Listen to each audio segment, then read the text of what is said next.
یہ ایک مزدور نے دھوکہ دیا ہے، ایک باغ خریدنے والے نے دھوکہ دیا ہے، جس نے 1,00,000 2 لاکھ میں سیب کا باغ خریدا ہوگا اور اس نے اپنے گندے بھی نکالے ہوں گے. آئے ہائے ہائے، وہ کہنے لگے بیٹا میں بہت غریب ہوں. یہ جو انہوں نے بہت پہ زور دیا، یا آج بھی جب میں یہ قصہ سناتا ہوں میرا زخم ایسے تازہ ہو جاتا ہے کہ لگتا ہے وہ بہت کا لفظ پھر خنجر کی طرح میرے دل میں اتر گیا. بیٹا میں بہت غریب ہوں، میں صبح سویرے منڈی جاتا ہوں، ایک پیٹی لاتا ہوں موسم کے پھل کی، عصر تک وہ بک جاتی، پھر میں اپنے بچوں کے لیے تازہ آٹا لے کے، آج کسی نے میرے بچوں کی روٹی مجھ سے چھین لی.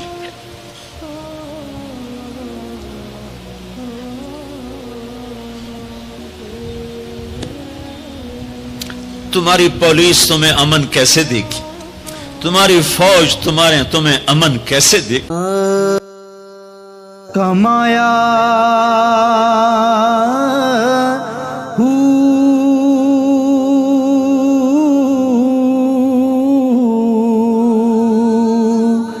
نہ میں بھج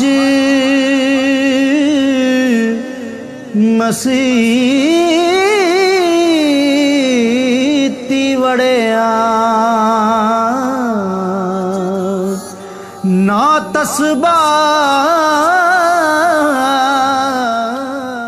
جب تم نے سب نے اللہ اس کے رسول سے بغاوت کا جھنڈا اٹھایا، ان سب بڑے تاجروں نے بینکوں کو آباد کیا ہوا ہے، ان کا رونا کیا روں. چھوٹے چھوٹے لوگوں نے بھی سیونگ اکاؤنٹ میں پیسے رکھے ہوئے ہیں کہ ہمارے پیسے بڑھ رہے ہیں بڑھ رہے ہیں بڑھ رہے ہیں.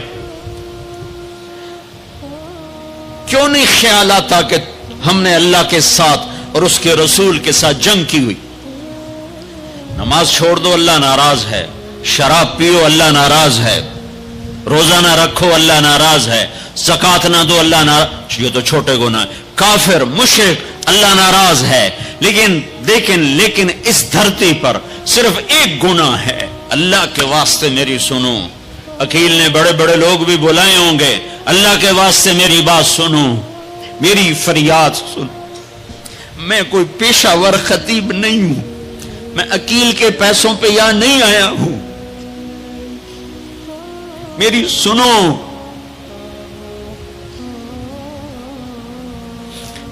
میرا رب کہتا ہے یا سود چھوڑ دو یا پھر میں اور میرا رسول تمہارے خلاف جنگ کریں گے. جس کے پاس 4 پیسے زیادہ آتے وہ بینک بنا کے بیٹھ جاتا، بینک خرید لے. پہلے اللہ سے صلح تو کرو. کہتے ہو چوریاں ہیں ڈاکے، ہاں وہ بھی ہمارے اپنے ہیں، واللہ میں ان کے لیے دعا کرتا ہوں، بد دعا نہیں کرتا ہوں، دعا کرتا ہوں. چونکہ اگر یہ اس حال میں مر گئے تو بڑی خوفناک جہنم میں جائیں گے، اور یہ میرے نبی کے امتی ہیں، نہ انہیں اللہ کے نبی کا دیدار نصیب ہوگا نہ اللہ کا دیدار نصیب ہوگا. اور جہنم کی آگ اس سے الگ ہے. یا تو اللہ کی جہنم کو جا کے پانی سے بجھا دو، قصہ ہی مکا دو، اور اللہ کی جنت کو آگ لگا دو، جزا سزا کا تصور مٹا دو، اور اتنے طاقتور بن جاؤ کہ آج تم لوگوں کی گردنیں اتارتے ہو تو کل جب ملک الموت تمہاری روح کھینچنے کے لیے آئے تو اس کو بھی کلاشنکوف مار دینا اور اس کے بھی سامنے کھڑے ہو کے دکھا دینا. یا اتنی طاقت پیدا کرو کہ جب تمہیں اٹھا کے قبر میں لے جا رہے ہوں تو جانے سے انکار کر دینا، اڑ جانا، میں نہیں جانتا لال و زور. یا منکر نکیر سے ٹکر لے کے دکھاؤ، یا اللہ کے سامنے قیامت کے دن اڑ کے دکھاؤ، یا یہ کرتوت کر کے میرے نبی کے سامنے کر کے. ہم کیسی امت ہیں جس کے لاڈلوں کے سر ذبح کٹ گئے. ارے بکرے کو ذبح کرتے ہوئے بھی رحم آ جاتا ہے. اپنے اپنی قربانی کے جانور کے سر پہ کھڑا ہونا مستحب ہے. میں نہیں کھڑا ہو سکتا, مجھے میرا دل گھبرانے لگتا ہے.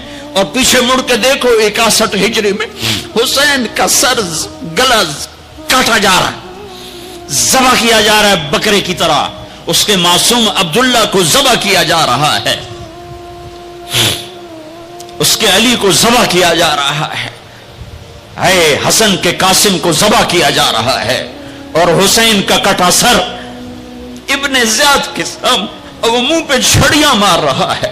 اور ابو برزہ اسلمی کھڑے ہو کے فرماتے ہیں بدبخت یہ چھڑی ان ہونٹوں سے ہٹ, میں نے ان ہونٹوں پہ نبی کے ہونٹوں کو لگتے دیکھا, ان ہونٹوں کے پوسے لیے, اس لیے کہ وہ جانتے تھے کہ جنت بھی ہے جہنم بھی ہے. آؤ آج مل کے اللہ کی دوزخ کو بجھا دیں اور اللہ کی جنت کو آگ لگا دیں, اور منکر نکیر اور اسرائیل کو بھی کلاشن کوف سے اڑا دیں. پھر جاؤ جو مرضی عزتیں لوٹو, قتل کرو, بندے اٹھاؤ, سود کھاؤ, نوکروں کو مارو, نوکروں کو گالیاں دو. ہر گھر میں نوکر بے عزت نہیں ہو رہے, ہر گھر میں نوکرانیاں بے عزت نہیں ہو رہی. بیگم سے چائے کی پیالی نہیں پورا سیٹ ٹوٹ جائے تو صرف اتنا کہتے اوہ سیٹ ٹوٹ گیا, اور نوکرانی سے پیالی ٹوٹ جائے تو اس کی عزت اتار کر اس کے ہاتھ میں پکڑا دی جاتی ہے. اپنے ہاتھوں سے گاڑی لگ جائے تو بس اوہ گاڑی لگ گئی, ڈرائیور کے ہاتھوں گاڑی لگ جائے تو اس کی عزت اس کے ہاتھ میں پکڑا دی جاتی. کیا یہ ظلم ہر گھر میں نہیں ہو رہا؟ ملازم کو وقت کے تنخواہ نہیں دیتے, کیا یہ ظلم ہر گھر میں نہیں ہو رہا؟ 2-2 لاکھ کا سوٹ پہن کر 35 لاکھ کی گھڑی پہنتے ہیں, اور غریب کا اپنا نوکر آ جائے میرا بچہ بیمار ہے پیسے دے دیں, تمہیں پتہ آج کل بڑا مندہ ہے, کوئی پیسے ہیں کوئی نہیں. کیا یہ نہیں ہو رہا؟ جب یہ ہو رہا ہے تو پھر پہلے میں اپنے آپ کو اور آپ کو خطاب کر کے کہتا ہوں آؤ مل کر توبہ کریں, آؤ اللہ کے دربار میں توبہ کریں, اللہ سے صلح کریں, اعلان جنگ اللہ سے, اور کہتے ہو حکومت والوں سے امن لاؤ. یہ امن لا سکتے ہیں؟ ہمارے جیسے کمزور ہیں. پولیس امن لا سکتی؟ سارے پاکستان کی پولیس 6-7 لاکھ 8 لاکھ 10 لاکھ, سارے پاکستان کی فوج 7-8 لاکھ, یہ کیا کر سکتے ہیں؟